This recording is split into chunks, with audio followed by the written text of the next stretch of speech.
Welcome to the FuturePulse podcast, where we dive into the world of innovation and technology. My name is Melica, and I'm the founder of Skilltorch, which is a tech recruitment company that operates across the Americas and also Europe. Today, I have with me my dear friend, Andy McNab, who heads up the UK for AdCellerant.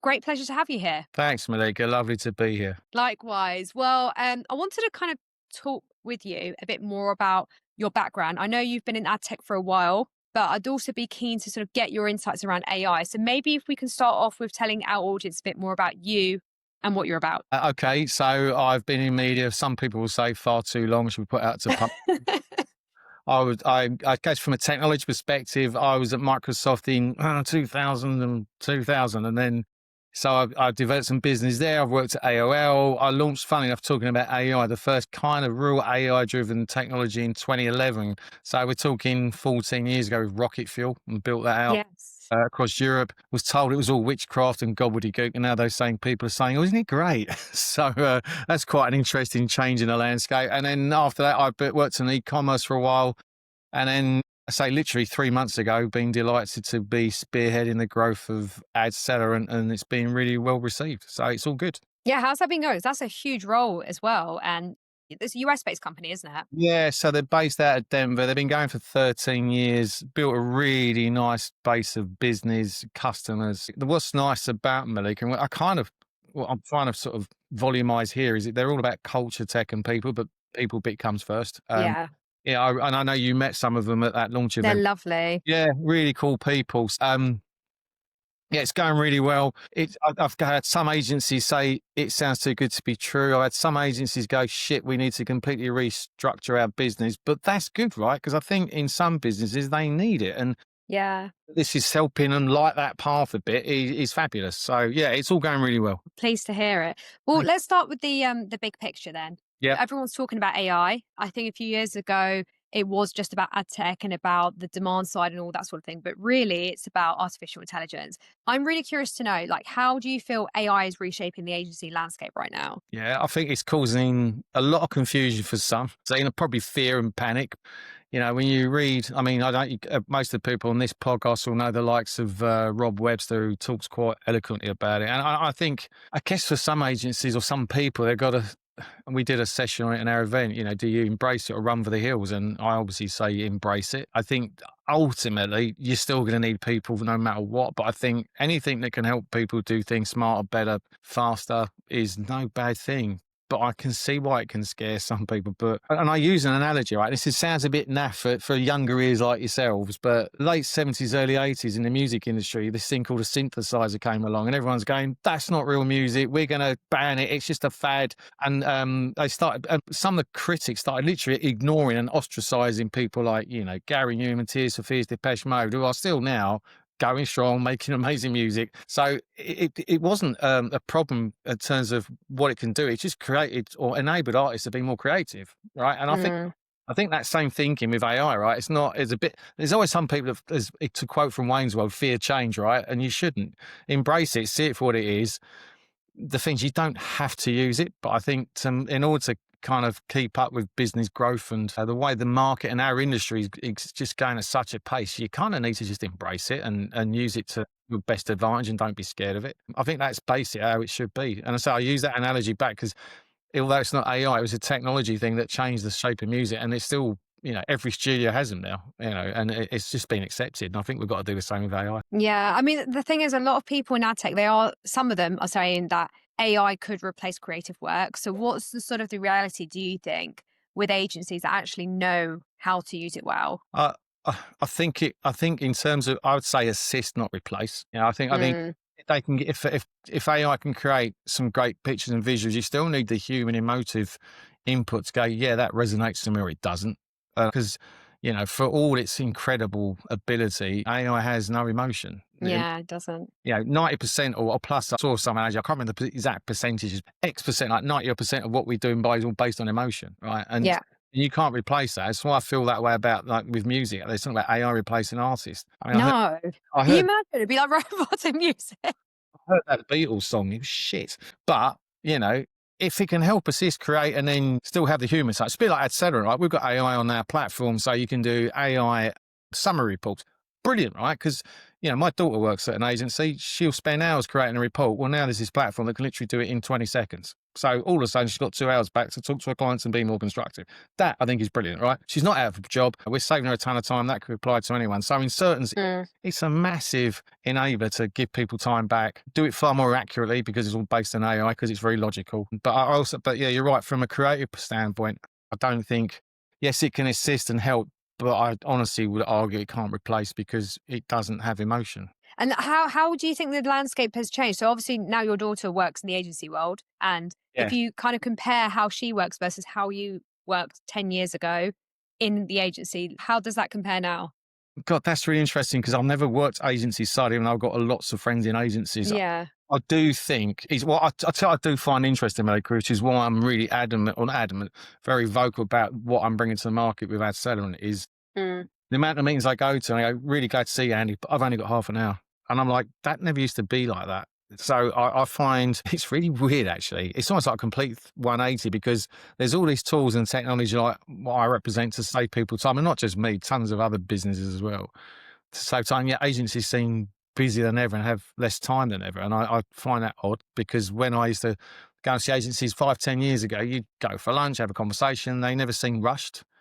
But now it's very much, and I was up in Manchester last week. I've just hired a new regional sales director, a great guy, Alex Kirkley, very well known in the industry. Every time I go into WP up north, it's like the Messiah's return. It's hilarious. But it's really cool in terms of, seeing that reaction. But actually, most of the meetings we had last week were, I've only got 30 minutes. Really want to see you, but I've only got 30 minutes. And you're like, wow. So I've seen a big change in extra pressure, I think, and this is a lot of agencies will feel, and I'm not being detrimental to agencies at all. I think they do a thankless job, but there's kind of less people with more expectation, and that's just becoming more pressurized, which means, now whereas I used to get an hour, 2 hours with someone, now I get half an hour, or could we just do it in a call? The amount of interruptions I get in a call because the boss is banging the drum, so I need this and need that. So I do think it's a really good question about what have I seen change. I just think it just feels to me that people have less time than they did years ago, and yet they should have more, which is the whole reason these things exist. Yeah, it's an interesting dynamic. Yeah, I mean, I think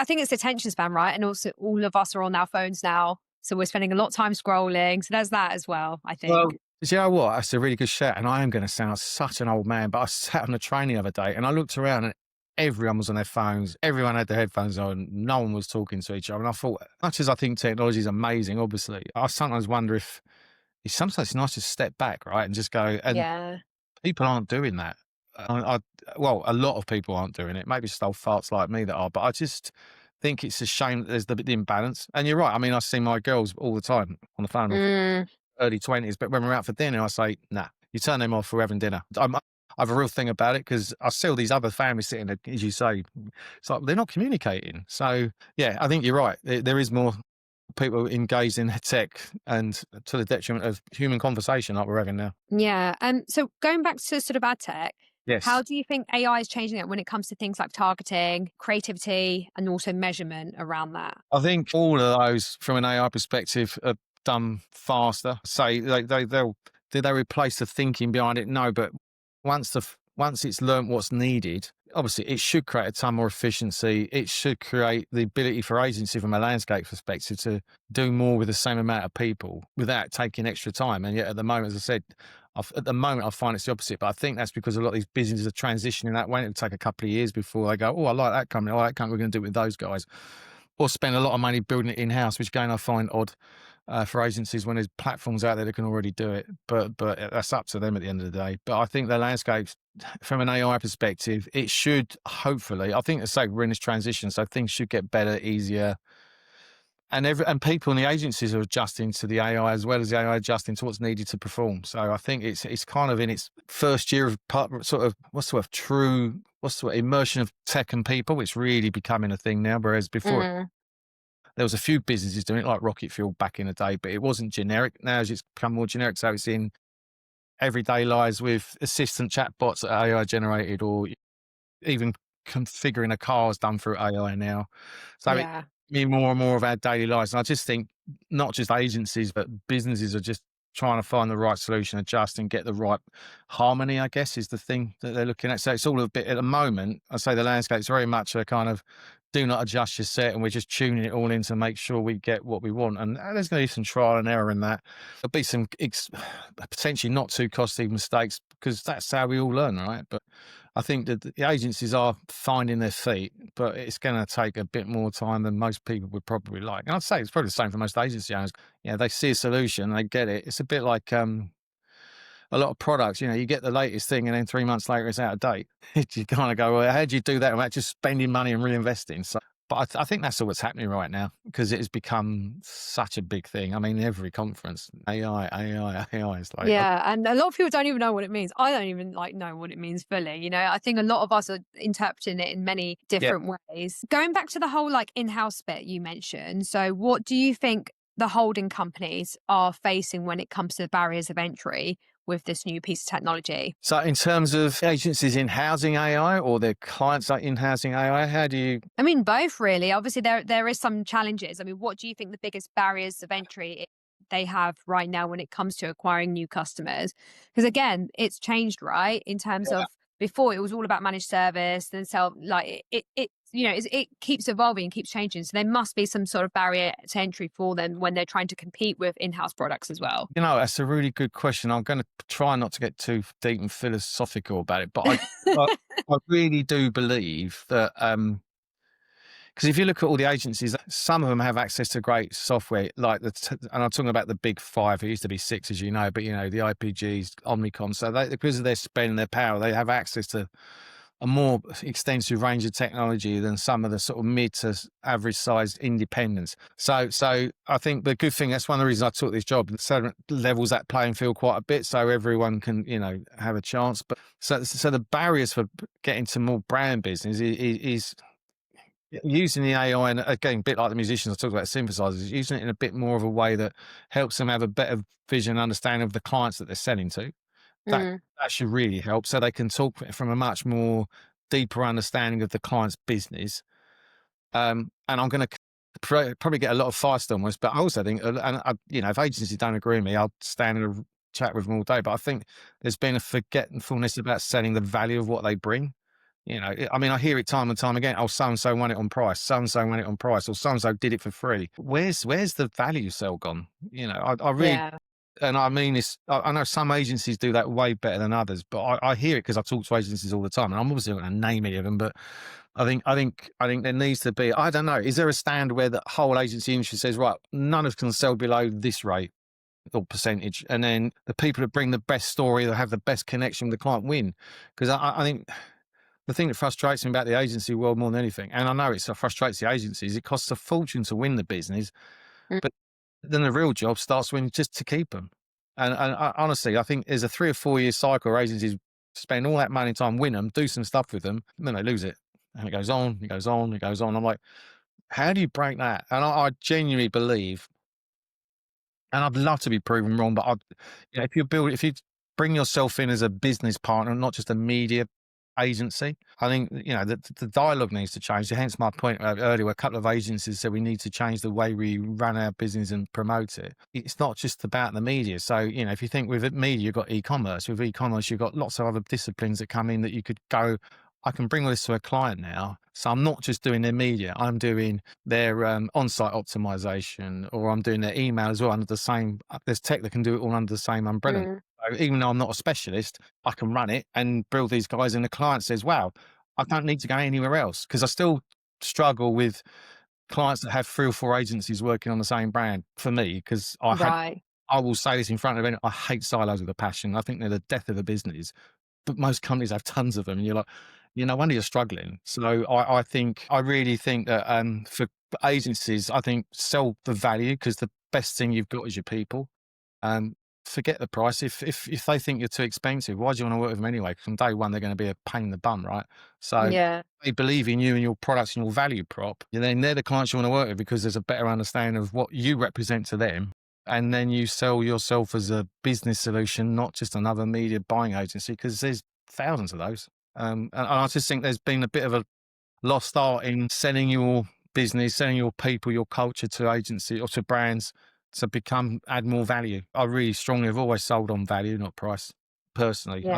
More important. And I think, I say, even within some of the holding groups, they'll go for a pitch and the agencies in the holding groups will drop the rate, and you're working for the same business ultimately. What the f are you doing?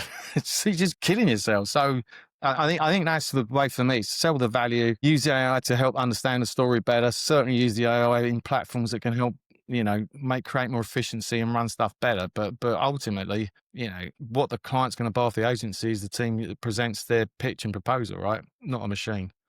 And Mm. I think that needs to be, removed. It's like us. I say we've got all the AI that we can want in our platform, but we still have hands on keyboards because just to keep an eye on it, just to make sure it's doing the right thing. It doesn't go into Terminator mode, and it makes sense. So, but it's enabling those hands and keyboards to do their job better, like I mentioned earlier. So, yeah, don't be scared. But that's where I think from a agency landscape or brands for agencies, some win more than others. I mean, I think at the moment, publicists are the golden child. They're just winning tons. Interesting to see how that model rolls on, because I think it's like every star has their day, right? So it'd be interesting to see how that goes long term. But they're standing out a lot at the moment. Right. I mean, we're also seeing like more brands bring work in house. So what would you say is mainly driving that shift? And if they, as they are bringing that more in house, do you think that sort of creates new reasons for brands to sort of rely on the agencies again? God, that's a good question. I've got to be really careful what I say here. A lot of things in agencies. So I guess I'm going to make sure I say this in the right way, as best as politically possibly correct. But actually, no, I'm being honest. I think that the brands are going to in-house some of them. They just think, I think they either lose faith in their agencies, or they haven't got what they want, or they think they're saving money. And then I've heard plenty of stories where they've ditched the agency, bought everything in-house and gone, shit, this costs a lot of money. I've got to hire all these people now. I didn't have to do it. Yeah. And they go back to the agency and they kind of, oh, I'm really sorry, we got you wrong. So that's what I was saying. I think the agencies earlier, I said a thankless job sometimes and a tough task. I think they get badly treated sometimes. But the brands that want to do it properly, as long as they're willing to invest. But I'm also thinking, I think an agency should stop. They should, even if just the consultative process in terms of having good eyes on the outside looking in, because when you're inside looking out, the views are very different. So I start to think it's worth having that conversation on getting a consultative part of the deal with an agency just to talk about brand strategy and stuff. And they can still go and execute it, but that might be, even that is a way, I think, for an agency to have a meaningful connection to that brand, if it's not just buy media.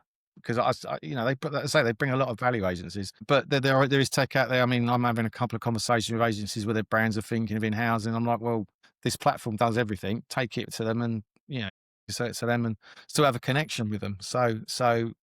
But it is tough, and it is becoming. I've talked to my friends in the States. Similar things happening over there.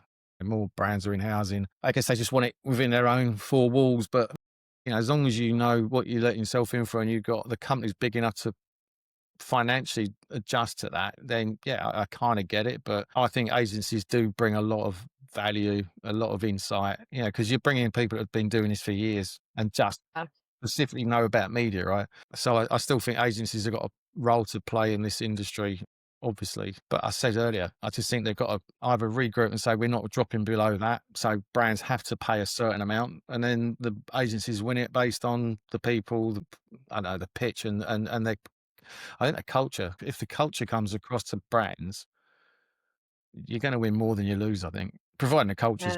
So, I mean, back at Rocket Fuel, the reason I won so much business, I mean, I wasn't certainly the best sales guy in the business by a long shot. I was probably the best at hiring an amazing teams I put together. But, it's when clients came into that building, they said the buzz in this place is unbelievable. I want to be a part of it. Oh, there was some really good people at Rocket Fuel. God, and they're still friends to this day. They're still great. We're like a big family still. But I still think, I'd like to know how many clients have walked into an agency and felt that way. And I'll bet it's hardly any. Yeah. It's all trying to be driven by AI, I suppose, isn't it? But also, I don't know, the culture, you can feel it, right? The people are kind of engaged, they're buzzing, they're enjoying what they're doing on a daily basis. And people come into somewhere that's happening, that everyone's motivated, excited, and loving what they're doing. It's infectious. Whereas I go to a lot of businesses where everyone's heads down on keyboards, there's no music, and it's like, as a client, I'd be thinking, it's a bit dull in here, isn't it? And I'm not saying that applies to every business, but I do think that cultural thing is important, that people feel the vibe and excitement that's, and because that's when clients go, actually, I want to work with these people because I'm loving the vibe, I'm loving the people, everyone seems really engaged, and it's a really positive energy in here. So again, AI can't do that. No, exactly. And what's the mindset then that will really matter for agency leaders in the next 3 to 5 years then, especially when AI is just constantly evolving? Sorry, can you repeat the question, Melica? what is the mindset that you think is going to matter for agency leaders then in the next few I, years, especially with the evolving landscape of AI? but for me, mindset should be, if it was me running an agency, how do I do more with the same, not less? Because I don't want to start firing people, but because I think it's the worst thing. And it doesn't look good in the industry. There's enough agencies. There's a lot of great people that are out and floating around trying to find a job right now, and I think Yeah. it's really sad. And I talk to a lot of them, and I try and help as many as I can. But I think from an agency perspective, how do I get my people to be smarter, better, engaged, and rewarded? It's interesting. One of the amazing things I love about where I am now, and I don't mean this to be a shameful plug for the business, but the people who are at our hands on keyboards are actually bonused on performance. It's so bloody obvious, but what a great, Mm, and yet I bet there's not one agency that's watching this does that. And I'm going, well, what shouldn't there be? And mm, doesn't happen. And I just think, so I think if I was a leader in an agency now, people first, always, look at your team, look at the health, look at the motivation. Are they inspired, motivated? And if they're not, be honest about it and do something about it. Don't sweep it under the carpet. I think for me, that's paramount to any technology because, if you haven't got the right people or the people aren't being motivated because you're not doing a good enough job running that business, you need to sit back and go, right, what do I need to do? I wonder how many health checks are done. They might be more than I realise, but just checking in with your team, making sure the people are engaged. As a leader, I'd be looking at that first. And then what can I do from a technology perspective? What's out there that I can bring in and go, right, I can do more with less and I can reduce my overheads. Minimums for some of these tech platforms are incredible, and I won't name names, but some of the technologies, some of the DSPs, whatever, you got to look at between 100, 200,000 a month minimum just to get a seat on them. And a lot of people yeah. can't afford that. So if there's a platform out there that can do all that without those access barriers, I'd be all over it. So yeah, I guess people, costs, efficient, and how do you create the best tech for your customers at the most efficient cost? For me, they're the key things really, and then making sure you're visible through all means. And the AI can help in that in terms of social media, being in the forefront across those things. Make sure you're getting in even the good old fashioned press stuff. Some people still like print. Yeah. Same reason some people like vinyl.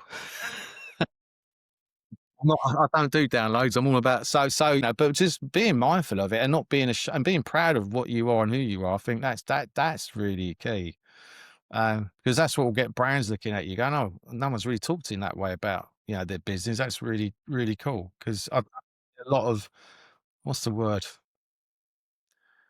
promote self promotion. It's very.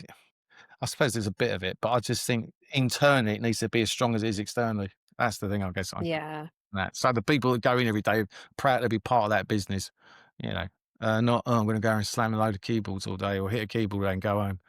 There's more to life than that. Exactly. And then, and finally, so what is I know you've kind of touched up a bit about this, but what is the one thing you think folks in ad tech or like in agencies are completely underestimating about this shift that we've had in the last year? That's a question and a half.